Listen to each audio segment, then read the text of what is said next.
Dear students, in this video you will learn about the chapter 7 of science, which is control and coordination.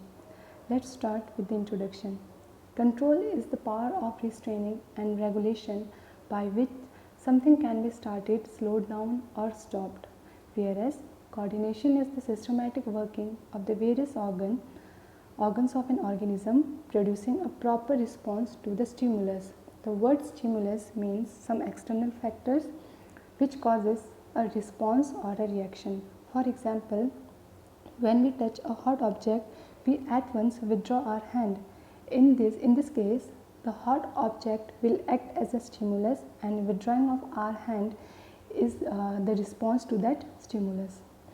There are various organs in an organism. These organs must be carefully controlled and coordinated for the survival of organisms.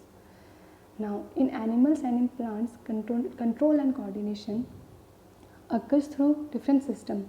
In animals, it takes place through the nervous system and endocrine system. Endocrine system is responsible for the secretion of hormone in animals, whereas in plants, control and coordination is done by plant hormones or phytohormones. So, we can say that control and coordination is required for survival of any organism. Next is the coordination in animals. As I said earlier, control and coordination in animals is done by nervous system and endocrine system. First one is the nervous system. The nervous system consists of the brain, spinal cord and nerves. And animals also have some specialized structures called sense organs or receptors to receive some external stimuli. These are the types of the receptors. First one is the photoreceptor, as the name suggests. Photo means related to light. So photoreceptor will help in receiving light. For example, our eyes. Audio receptor is related with sound. For example, our ears. Olfactory receptor for smell, that is nose. Gustatory receptor for taste, that is tongue. And tango receptor for touch, that is our skin. Next is the human nervous system. The human nervous system consists of central nervous system and peripheral nervous system. The central nervous system is further consists of the brain and spinal cord, and peripheral nervous system is consists of cranial nerves arising from the brain and spinal nerves arising from the spinal cord.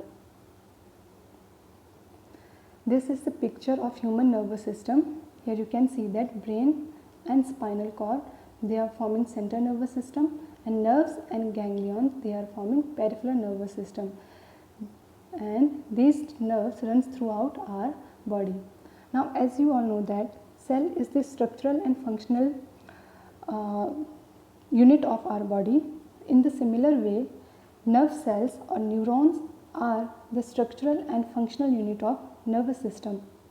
So next is the neuron or nerve cell. This is the structure of a neuron. So neuron is defined as the structural and functional unit of nervous system. It has a cell body which is called cytosol, containing a nucleus in the center and cytoplasm surrounding the nucleus. And it also has several branch-like structures. These branches are known as dendrites. It also consists of a long nerve fiber which is known as axon, and this axon is protected by a protective layer which is known as myelin sheaths. Now there is the gaps between these axons which are known as node of Ranvier, and the gap between two neurons or the junction between two neurons is known as synapse. So synapse is the junction between two neurons, and node of Ranvier is the gap between two axons. Now the messages passes through the nerve cell in the form of chemical and electrical signals called nerve impulse, and the dendrites, these branch-like structure, they receive information and starts a chemical reaction which produces electrical impulse which passes through the axon. Now next diagram, it shows the transmission of messages through the neurons. Here one neuron is binding with the another neuron, which helps in the transmission of messages through the neurons. Next we will study about the human brain. The brain is the main coordinating center in the human body. It is protected by cranium and is covered by three membranes called meninges, filled with a fluid called cerebrospinal fluid, which protects the brain from the shocks. And the brain has three main parts: forebrain, midbrain and hindbrain. First of all, we discuss about forebrain. Forebrain consists of cerebrum and thalamus. Cerebrum is the biggest or the largest part of the brain. It covers almost 80% of the total brain part. It is divided into two hemispheres, which is further divided into four lobes. These are frontal, occipital, temporal and parietal. First one is the frontal lobe. Frontal lobe, this region is associated with the muscular activities of our body. In occipital, this region is associated or related to visual reception. Next is the temporal lobe.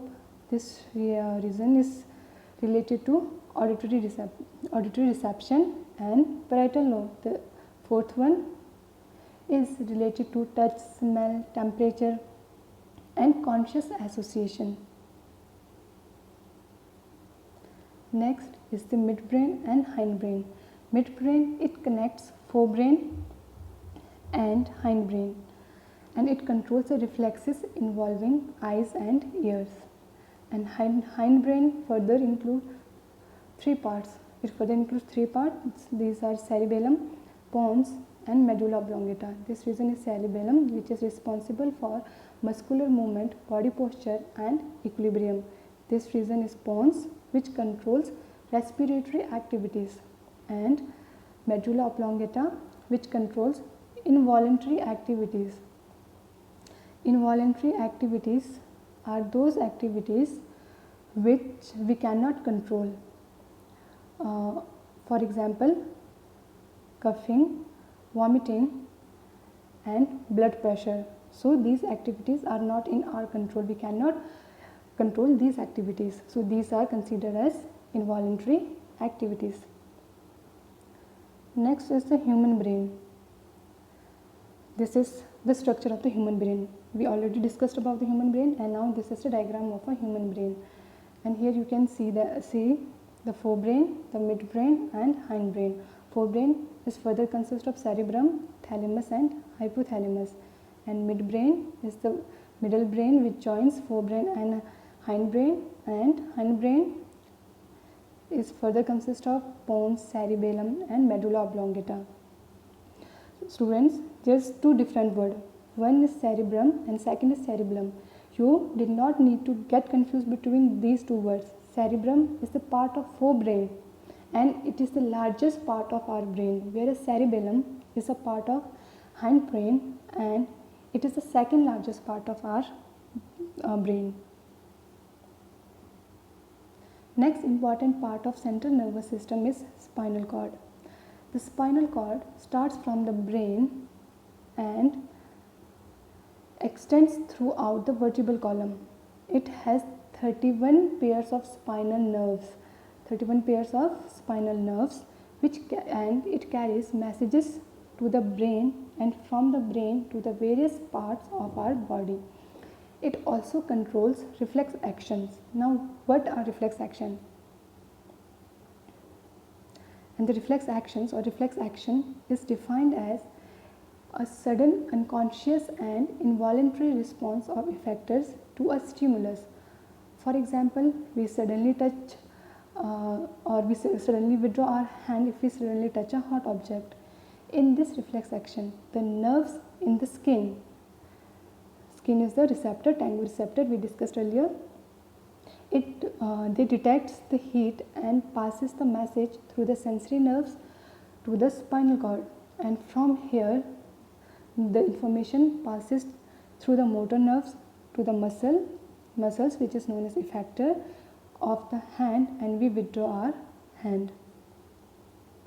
This diagram show the pathway of a reflex action, and this pathway of the reflex action is known as reflex arc.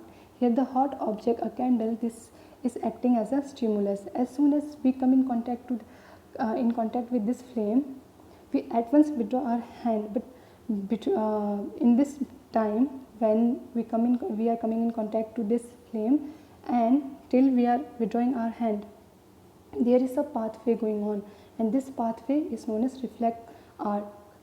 And in this reflex action, a stimulus is received by our hand, or the stimulus is received by the receptors, which are the sense organs, and passes through the sensory nerves to the spinal cord, and from spinal cord the information passes through the motor nerves to the effectors for response, and response here is the withdrawing of our hand.